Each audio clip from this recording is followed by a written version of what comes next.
Vito, Cristiano Ronaldo. Look, we've waited 14 minutes to talk about him.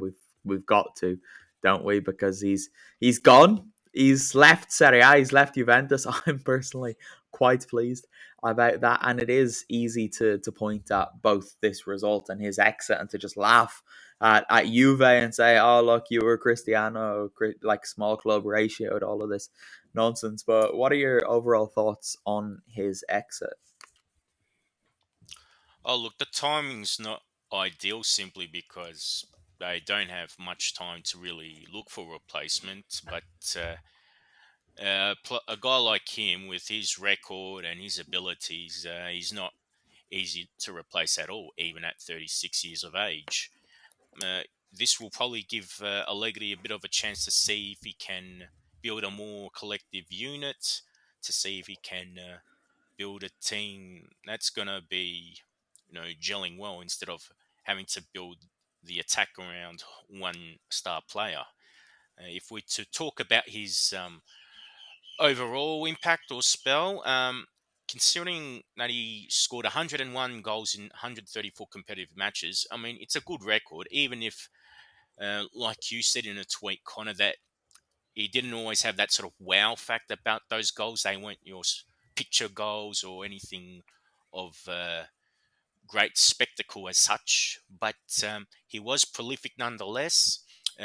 Challenged Ciro Immobile to the Capocannoniere title in 2019-20, won it last season, scored 5 more goals than Romelu Lukaku. So his individual impact was there, but in terms of, say, what he had to bring to the table in the sense of a collective thing, um, he was brought in more or less to win the Champions League, to get them over that hurdle in Europe, and unfortunately he didn't do that. So I think that's where his spell might have been looked at as being underwhelming or anticlimactic. But I think when you produce those numbers, at least he was getting the score on the board. He was He'll, adapting to Italian football, and I think from that aspect, I do not think he should be labelled a flop. It's just more he did not bring that sort of. He didn't bring the big ears back to Turin. up flops flop's too strong a Mm, word, but and his social media team and his supporters and Juventus supporters will love those numbers, because you can kind of hide Mm. behind those. There was an element of, it felt arrogance that he was kind of going to another, going to a team, not necessarily a league, but going to a team where he was going to pick up domestic honours, and he could kind of put the effort in for the Champions League nights, if you like, in the knockout stages. We did see that. He got them through a couple of rounds in his early years at Juventus. Didn't quite get them to, over that final hurdle. Um, you know, his final contribution is, dodging out of the way of that free kick for Porto, which maybe sums up how far he sort of struggled to actually take Juventus over that final hurdle. I think, even for everything I've said about on the pitch and that sort of playing with 10 men until he pops up with a goal at the start of this season, maybe we're seeing some of the impact from the obvious departure that was coming from Juventus, and not necessarily just because he was on the bench. Because if we, I don't necessarily hate doing this, but if we look at Messi, obviously he left Barcelona for another for different reasons, but there was only ever one club that was really going to be able Mm. to, you know, afford to take him, or two maybe. We put City in it. It clearly hasn't been that case with Ronaldo. It looked it. It looked like City were the only team really, because he was going to go to another side where domestic honours were extremely likely. Maybe a little less likely in the Premier League, but then he'd be helping them get over the Champions League hurdle that they've been trying to jump for a number of years.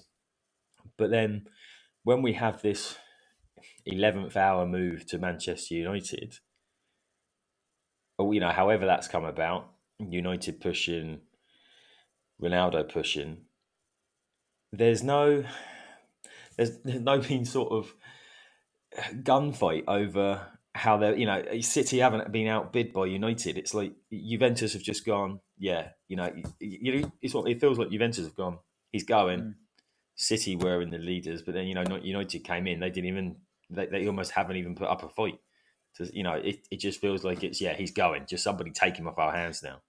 That's, I think, that's the sad element of this kind of ending, because he did have an impact on Serie A. Obviously, it brings the media coverage, fans going to the stadiums, and the excitement of seeing him and everything else. A lot like what we've got with Mourinho now, that will come into the league with the media attention. But it never really felt like he was kind of buying into Juventus.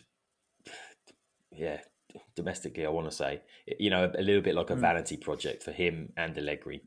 He'd be able to produce he's produced the numbers that he was still producing at Real Madrid before that, and Agnelli, or Juventus would have this trophy of a player, and even Serie A had this trophy of a player. It's probably the most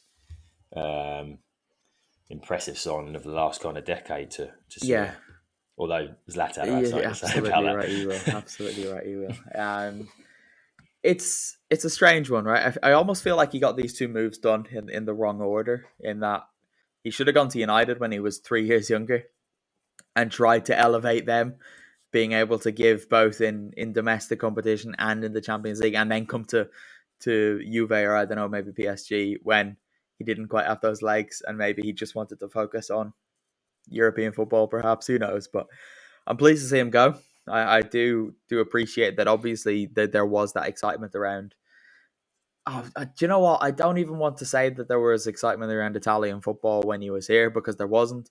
Any excitement that was brought to Italian football was around him, and everything else was inconsequential. Nobody cared what was happening elsewhere. He played, his debut was against Chievo, and I'm pretty sure the Bentegodi sold out. Anyone who knows Chievo knows how outrageous that is, because Chievo don't come close to filling the Bentegodi when they played there. So that kind of summed it up. People did go to games to see Cristiano Ronaldo.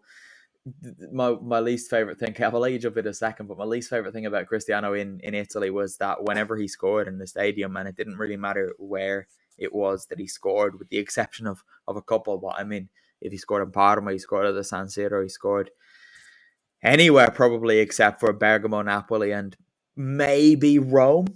When he did that celebration, you could hear fans in almost all parts of the stadium joining with the "see" as he landed the jump, and I'm pleased I'll never have to hear that again, to be perfectly honest with you, Kev.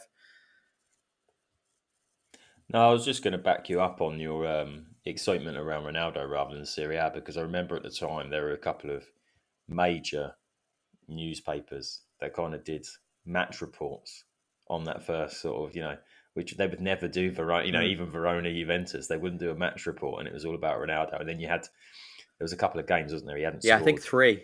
So then, so you had a couple of weeks of kind of, is he going to flop? And then once he scored a couple of goals, that was it. That initial interest, not necessarily excitement, from even, an alternative country's news. It was not Portugal.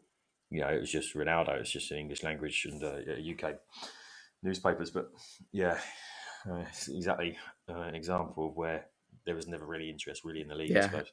A few people have pointed to his thank you message as he departed, signing it off with grazie, but grazie being spelt with 2 Z's in the middle, and people saying that, look, he was here for 3 years and he doesn't even know how to say thanks in Italian.